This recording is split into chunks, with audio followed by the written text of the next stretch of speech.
Hello, this is Lucy McCall of Avala Me Some Miracles. This is As Above, So Below for the week of May 28th through the June 4th, 2021. So here we are. This week looks wonderful. There's background squares, good old Saturn square Uranus, which is really about revolution versus conservatism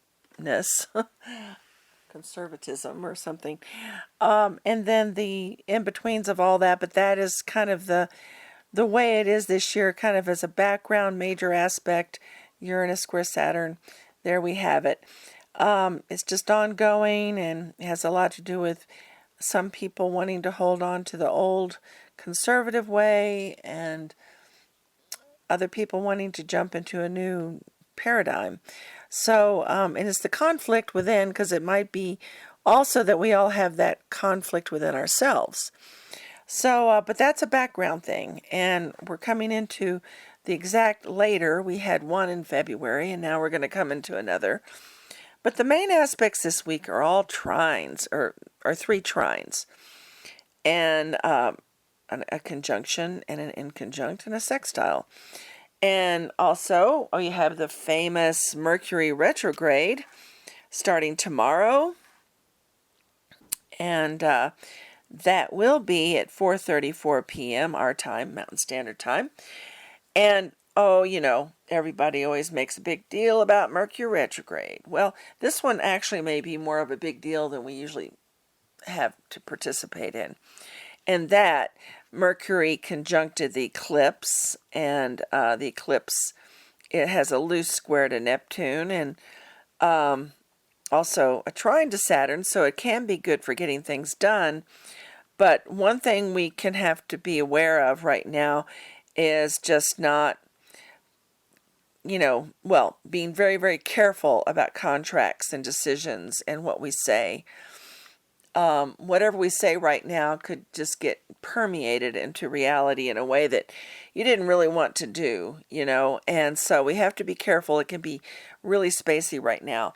The eclipse, of course, was a big stellium in Gemini, and Mercury was there, and the conjunctions there of Sun, North Node, Mercury, Venus, and that was just really a lot to deal with. So we're now coming into another phase. We're also having Venus going into Cancer, and after Venus has been in Gemini for about a month, I think. That's what it usually does. It's all about freedom and going around and many things going on, very gregarious. But Venus going into Cancer is like bringing the gregariousness back home. And it brings it back to the home and garden and the hearth and all the things of home. So the romantic energies now go through a phase of domesticness rather than outlooking. It's a different energy, and that'll come up in a few days. Other aspects are Mercury conjunct Venus. And when this happens, I believe it is, I forget which sign. I'll tell you when I get there.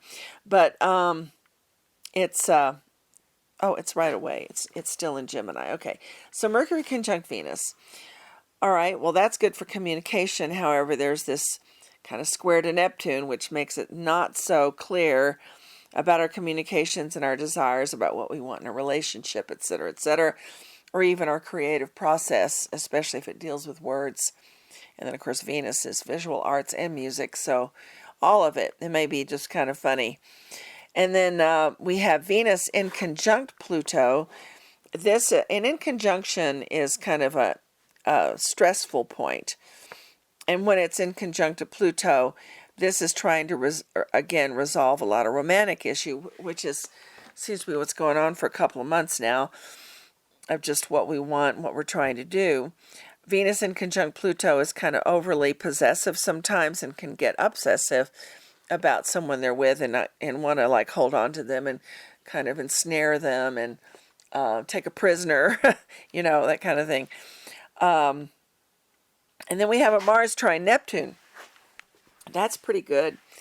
Mars trine Neptune is pretty nice. It also is very much about rescuing and protecting and fighting for the underdog. And so this is an energy that you could probably be feeling right now, people wanting to fight for people's rights, and it not necessarily their own, but for other people's. It's pretty good. It's pretty powerful. It makes people open their mouth and say what they need to say about these things. Then there's a Sun sextile Chiron, which I'm hoping means something positive in the health realm, that something good is coming about. Venus trine Jupiter is very beneficial. It brings money, it brings honor, it brings art, it brings delicious food, it brings just a lot of really nice energy. So we're happy to have that this week. Sun trine Saturn is good because it's like the flow of work, the need to work, the projects that need to get done are going to be easily manifested, and we can get it done easier than usual. So, and also there's a great desire to be organized and to get everything together. So it's really wonderful. So there it is. Those are the main planetary alignments at this time. Happy to say there's no major squares except for the old background for the whole year, Saturn square Uranus. And that Saturn square Uranus fits pretty well with the Mars trining Neptune, because it has a lot to do with just taking care of the underdog and the people who are having a harder time, or even taking care of animals, of other things that are just struggling right now, feeding the birds, whatever is in need. There's a desire to help out. Okay, so today we have the Mercury conjunct Venus at 11:13 p.m. our time. This is very much, again, good for communication, being able to speak the heart. Squaring Neptune makes it so that maybe it's a little confusing, but still pretty nice, Mercury conjunct Venus. And then we have the moon close to Purvasheta, which is Capricorn and sidereal Sag. And this is a day of getting things done, going forward, moving forward, and that's a good thing. Though it has sort of an edge to it, the Purvasheta. Now tomorrow, Uttarasheta, when the moon moves from Capricorn to Aquarius, is a little more positive. It's one of also going forward and getting things done, and it's like having a great army of energy to rely on to get whatever it is you're doing done. And then we have moon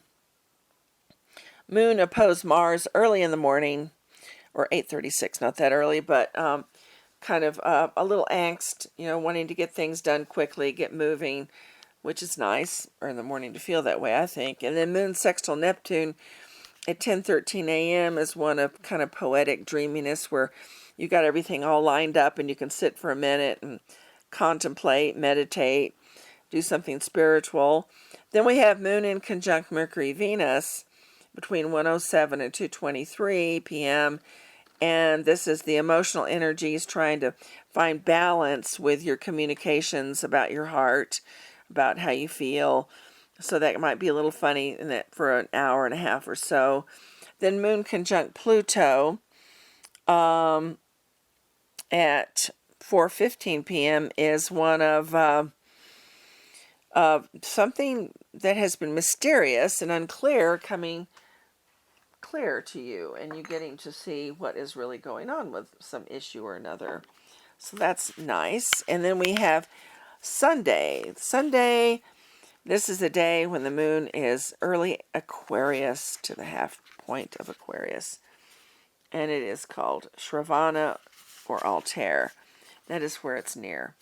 And this is a star of great service and giving and caring and taking care of others. It's also a day of gossip. So just be careful, because wherever is said is going to be heard loudly, even if you think it's not. And then the early morning we have, or not that early, 11:47 a.m. Venus in conjunct Pluto. This is kind of an adjustment about one's passion in life, trying to work through some of that. Moon trine the Sun at 2:47 p.m. is one of it's a very just good energy, happy. And then Moon sextile Chiron, a little health care is good. Moon square Uranus at 7:30 p.m. The radical vibe comes in. You might want to be fighting something. And then you have Moon conjunct Saturn at 9:25 p.m. right before you go to bed. It might be a wonderful time to figure out your week, your day, just what your structure is for Monday.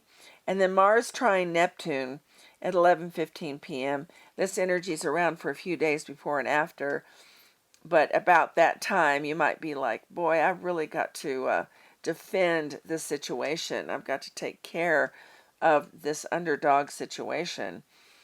And could be any kind of thing that where you just feel like you've got to help out, where you feel like other people are not doing enough. Then May 31st, Memorial Day. This is the moon is close to Danista and or Delphini. It's a day of prophecy. It's also a day of gathering together and just gathering together and beating on drums. I guess we'll have to be careful. I hope everyone's really careful with their health on Monday, because if people are getting together, that so far has not always been good, but it seems like we're getting better at that, so hopefully everything will be all right. And then Moon is trining Mercury and Venus, so this is a great day for communication and just having a good day. June 1st, Tuesday, we start this coming month, with the Moon going into Shatabisha. This is where the three holy rivers come together. This is a good day to start a new health regime of some kind. Starting taking some kind of herbs or changing one's diet, doing extra exercise, something. It's a really good day to start. On this day, it starts with the Moon conjunct Jupiter, 6:04 a.m. It starts in a pretty happy mood. And that's really the main aspect of the day, is Moon conjunct Jupiter in the morning. So I'd say Tuesday's a pretty good day for most of us. And then June 2nd is Wednesday, and this is when the moon is close to Purvabhadra, or the tail of Pegasus. And this is often a very romantic kind of time, and pretty eccentric kind of time. It's can be a little fickle in the romantic area. And Moon does conjunct Neptune. That's where Neptune is hanging out right now, at the tail of Pegasus. So it's a pretty psychic day. If you're wanting to tune in to what's really going on in life, today is a day that might show you what is happening. And the Moon sextile Uranus and the Sun sextile Chiron. This brings about some kind of radical change within yourself. And on this day, Venus goes into Cancer. So again, we're going from the gregarious, wild and woolly Gemini Venus to Cancer, where it goes from just being all over the place to wanting to go home and be domestic and take care of things there for the next month or so. And then June 3rd is Thursday. This is when the moon is close to Uttarabhadra. This is also the head of Pegasus. This is a much better relationship day. And on this day, Venus trines Jupiter.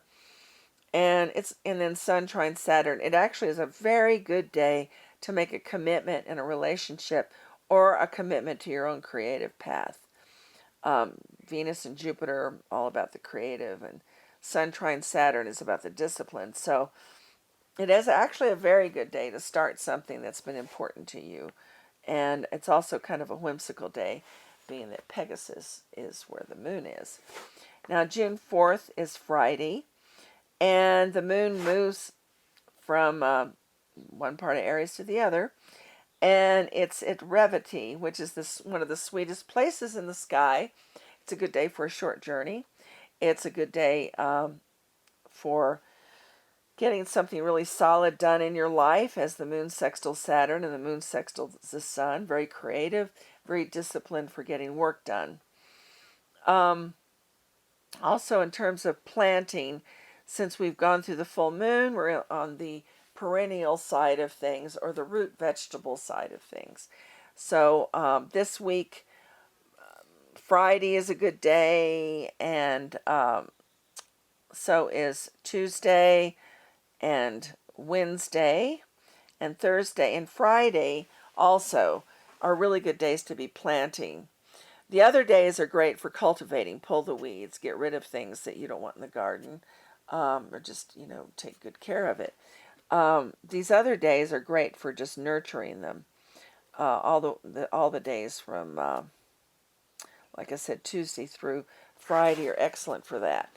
And like I said, for root vegetables and perennials, because it's after the full moon. Okay, so last week I was talking a little bit about how Gemini rules the nervous system. And Gemini also rules the arms, and it also rules the lungs. And in some ways, I imagine it really does rule those points back there in the back on the scapula that are insertion points for releasing the arms. It's kind of where my friend Dakini used to say the wings were set in us, and those need to be released. You can do that yourself by laying on the floor with a couple of tennis balls and just having them right there on those points and giving them pressure. If you're feeling your arms are getting tired from perhaps weeding or whatever else you might be doing now that it's work time in the warmth, at least in the mountains, we're finally at that time where we're really getting to get stuff done. And so that might be something you need to do, is just release those arms and let them get, not be in pain, or just release any kind of restriction they're feeling, or even numbness can happen. So you might try that. And also Gemini rules the nervous system, like I was saying, and I just talked about oat straw last week, but I'd like to talk about lion's mane. Lion's mane is for the memory. It is a mushroom, and it's such an interesting mushroom because when it's growing, it looks like a cerebellum. It looks like a pink brain, and then when it starts to continue growing, it looks like a lion's mane. It does. It has these little white tentacles coming down, and it's just, anyway, I just think it's totally fantastic signature for what it does. It for the brain, to help the memory, and it's used a lot for that. I've seen several people improve by doing lion's mane with their memory. It definitely helped me after I had to do some surgery and my brains were kind of jiggled from the drugs they used. I recovered pretty good, And also, it's just delicious to eat. They also sometimes call it lobster mushroom. I've heard another mushroom is called that too, but this one is also called that, and they say it tastes a bit like lobster. To me, it tastes like a mushroom, but it's good. You can saute it in butter and garlic if you get it, and sometimes you can find them fresh. I've seen different stores have them. I haven't seen them in this town except for the farmer's market by a mushroom grower named Chad. The mushrooms here are great, and what you do when you get them is you can slice them, you can dry them, and that seems to be the best way to tincture is to dry them first, mainly because they really they shrink down quite a bit. They're filled with a lot of water. And so that you can get a really strong amount, or you can just dry them and powder them, which I think is great, and then put them in some tea or coffee or something. Lion's mane mushroom, what a wonderful medicine for our times, and it's actually one of the easier ones to grow. I have not done it. I've only grown oysters myself, but a lot of people are finding that the oyster mushrooms and the lion's mane are some of the easiest ones just to grow in your kitchen. So that's what I wanted to say about that. And also, the foods of Gemini are the foods of Mercury, or the carrot family. So whenever you eat carrot with fennel, or carrot with dill, or cumin, any of those, they're all mercurial, as are the plants related to Osha, the celery, the Osha, the Lovage, the Angelica. They're all Mercury related, and they all help the lungs. They all help open up the lungs. So you might see how that works for you. And also, that family has been very important lately to a lot of people dealing with autoimmune issues. That seems to be old Chinese ideals, is that family helps that. So there's always more to say, but I'll stop now, and I hope you have a really great week.